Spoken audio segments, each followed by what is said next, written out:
I have seen multiple videos and multiple comments about this topic that we're going to be talking about. And just because we're doing a shorter podcast, I'm going to keep it super short. So not much conversation on it, just kind of going through exactly what it is. But so somebody suggested that I look at a video talking about how some app or something on somebody's phone can give somebody's location even when airplane mode is on, um even when the phone's turned off or whatever. And I think what a lot of people are talking about right now is the accelerometer that's in a phone or the GPS chip. I think people are just misunderstanding kind of how phones operating systems work and how those two pieces function.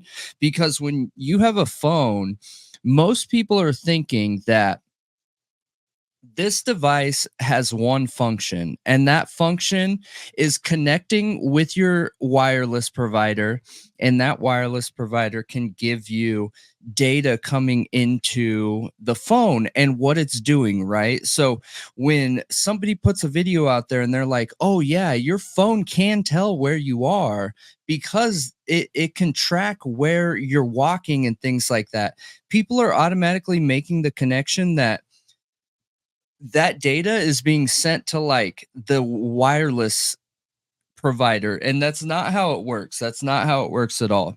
The accelerometer is a part of the phone, okay? It is not, it has absolutely nothing to do with your wireless provider. The GPS chip is part of the phone. It has absolutely nothing to do with your wireless provider. So when you're on an application like Maps, when you're on Google Maps, when you're on Google Earth, when you're on Google in general, when you're on any of these applications, you cannot call up your wireless provider and say, hey, I need the geolocation or trilateration data for these applications off my phone. They don't have anything to do with that. All they have to do with is the SIM card in your phone that's giving you connections. So like, here's another example. If you took your phone and you popped out the SIM card, you can still make calls on an Apple phone as long as you're connected to a data source. Right. Yeah. So it doesn't have anything to do with the wireless service whatsoever. So what specifically the videos are that are coming out right now is around the accelerometer. So there's this little chip that's in your phone that is hyper sensitive to the movement of your body. You can download workout apps where you're doing this punching thing or whatever, and your phone's in your hand. It's the same way that it tracks your steps. It's the same way that it tracks you jumping, going upstairs, running, walking, all these things. It is a very, very, very sensitive sensor in your device. And there's this theory right now that they can tell where Brian Kohberger was with that. Not true. Not true, not true, not true at all. If that were the case, we would have the cast report, the FBI, we would have all these cases coming out and focusing on that information specifically. I don't know about you guys, but I can't find one. The Karen Reed case. I was gonna say Karen Reed. Yeah, but it's not in the case. And the defense, Karen Reed's attorneys want that information brought into the case, but because it's unreliable, and it says that he walked up flights of stairs, which that house has flights of stairs in it, the exact number of steps that match that house, court will not let it in. It is not evidence that is sound. It is not evidence that's reliable. It is not evidence that they're willing to put into play here. So I think that alone can be put to bed. That alone can be put to bed. But people want to hyper focus on the phone. And we've said this a million times. Look, I'm not out here trying to prove Brian Kohberger's innocence. I'm out here trying to prove whether we have a justice system that can be believed in there or we don't. And there is a way they can track his phone. It is not through the accelerometer. And, maybe I will do a premiere on this video and we'll really dig into those details and I'll walk you guys through it and everything. There was another comment out there where somebody had said something along the lines of a content creator said that you can't turn the locations off on your phones and things like that. Whoever that is, that's just a lack of experience. I would assume that that's a tin hat person that wants to believe that you're being tracked at all times, no matter what. There's nothing you can do about it. And that's just simply not true. I can turn all of that stuff off. Now, can the GPS, if we pop the SIM card out of our phone, took it out, right? So we have no wireless service. You will not get cell signal on your phone. And then walked around, can it track you? Absolutely. But that's because it is through the manufacturer's software that's in your phone using the GPS chip and the Bluetooth and the data connection. So there are ways to do that, but none of those override the fact that Brian Kohberger's phone was turned off.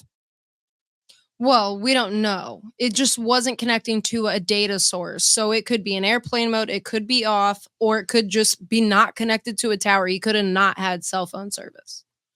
Yeah. That's as clear as it's gotten so far with the information that we have. I mean, doesn't it say it was turned off? In the PCA? Yeah. I think so. I'm pretty sure it says it was turned off. I think you're in right. the PCA, but that could be an argument from the police officers to be like, look, it looks shady. He turned it off. No, it just wasn't connecting to signal is what I think is determined within the PCA when they talk about it. You realize that it's really just verbiage. Okay. Because it wasn't connecting to a data source, and they're assuming he turned it off because that looks shady, turning it off. It just not connecting to a tower doesn't mean anything. You know what I mean? Yeah, I guess. I just have a hard time between the difference of something looking shady, because like in a court of law, what does that really mean to look shady? You either have evidence or you don't. I don't care what it looks like. And that's just the reality of the situation. Can I ask you a question, though? So we did a whole video on GPS. So is that the only way that really could hold up in court that they could track somebody is using, especially if they're not connected to a tower? Because we know that geolocation is the best way to track somebody, which is the combination between cell tower data and GPS locating and no, triangulation is the best. So cell phone tower triangulation is the best gold standard. Yeah, better than GPS, better than anything. Yeah. But that's if there's enough towers. So if there's not enough towers, what is the best way to track him? If there's not enough towers, then your only option is GPS. And cell phone tower data could just be supporting, support that? All of these combined? No, cell phone tower data is separate than GPS. So cell phone tower data is through your network provider. GPS is through your manufacturer of your phone. That's a good clarification for the viewer, but I understand that. What I'm asking is they check each other. You know what I mean? It's so the cell phone towers are saying he's within this range, and then the GPS is saying he's here. So we can really just determine he is in this area using these two data sources. Yeah, I guess so. Yeah, you just don't need to. Okay. If you have one, I mean, if you have enough to do triangulation with cell tower data, then that means you're pinpointed enough with the 3 or 4 towers that they can tell where you're at. And just for people watching, it is so uncommon to not have triangulation data. So rare. This is an oddity to not have triangulation data. And you don't even have to be in a metro city to get triangulation data. You can be in a city that has 10,000 people and get proper triangulation data, not Moscow that has, you know, less than 5,000 people when school's not in, you know? Yeah. So this idea of like, I'm glad people are interested in cell phones. Like, I'm really glad people are out there talking about it, because it's something that people just don't understand. They don't understand the difference between the hardware. They don't understand the software. They don't understand what is controlled, managed, and ran by the network provider, your Verizon, AT&T, T-Mobile's, US Cellular, and the differences between the manufacturer's applications. They don't understand the difference between the iOS applications and data versus the Android applications and data. Like, people are missing a lot of these things, and because they don't understand it, it's really easy to go tin hat and be like, oh yeah, because this is what's going on, it can track everything all the time. And that's just not true. That's just not true. You can absolutely turn off your location data. You can absolutely make sure that your phone's not tracking you. You can absolutely turn off that steps and healthcare thing. Not to mention, if you're super worried about it, you can delete all the history of it. And there's only two places that phone data can be stored. It's either going to be stored on your phone or in your cloud, and that is it. It doesn't go anywhere else.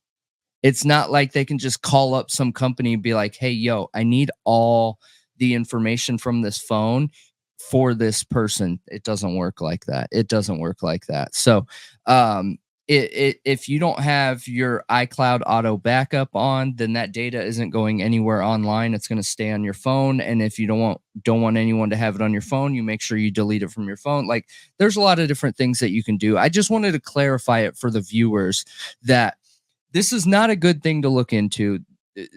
There isn't anything there. Not that it's not a good thing to look into. This isn't going to give the case the break that we hope that it will. If anything's going to give it the break around the cell phone data, it's going to be the apps. It is going to be getting a hold of Brian Kohberger's phone. It is going to be finding out what applications he had on there. And then it is going to be reaching out to those applications, the company themselves. So let's use Spotify, okay? If that was one of the apps, the most used apps on his phone, okay, and I'm sure they broke into his phone, you know, with his help or without his help, whatever, and they looked at what his most used apps were, or the apps that were being used during the night of the murder, and then reached out to that company, they should be able to get some sort of a semblance of GPS data, location data from them. So everyone has wondered, you know, why they're asking for these apps. More than likely, they're asking for those apps because they were used during that time. Right. So yeah, and there's several of them. There's many of them.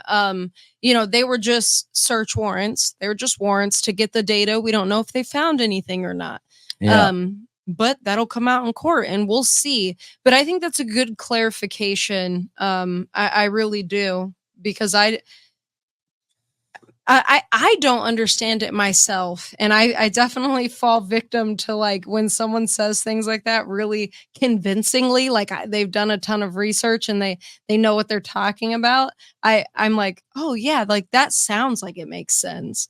And then you have a lot of people thinking that. You know, which it's no fault of theirs. They think they know what they're talking about, of course, or else they wouldn't come out and say it normally.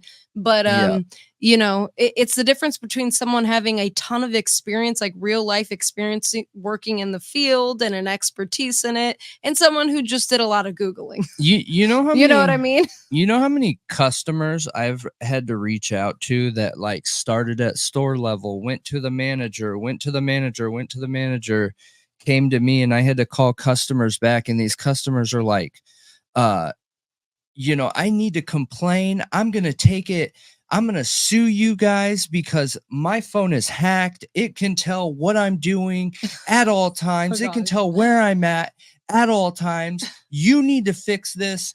you need to give me free service for a year. You need to do all this stuff and whatever. And I can't tell you how many different times I've had to reach out to customers to be like, all right, look, I hope you have an hour free. It's going to take about an hour for me to walk you through all of this stuff and tell you exactly how. That's not true what you're saying. We'll walk through all your settings one by one, and I'll walk you through everything that you want to know. From top to bottom, and let you know exactly what's tracking you, what's not, how it's tracking you, how you can verify. This isn't some magic weapon that can do everything and knows where you're at and everything you're doing at all times. You know, there's software in these phones that freaks people out, because if you have your phone out and let's say, you know, hey, I love Parmesan goldfish, you know what I mean? And then you open up Google to go search something, and it's talking about like, hey, get 5 bags of Parmesan goldfish at 20% off. You know what I mean? There's nothing spooky to that. There's not a person on the other end like, oh, they want Parmesan goldfish, better pop this bad boy in there. No, it's just picking up the terminology of Parmesan goldfish, and then it does a background search to see if there's anything relevant out there on the internet, and it automatically puts it on there. It's not data somebody's going to get access to. And even if they did, like, what does it matter?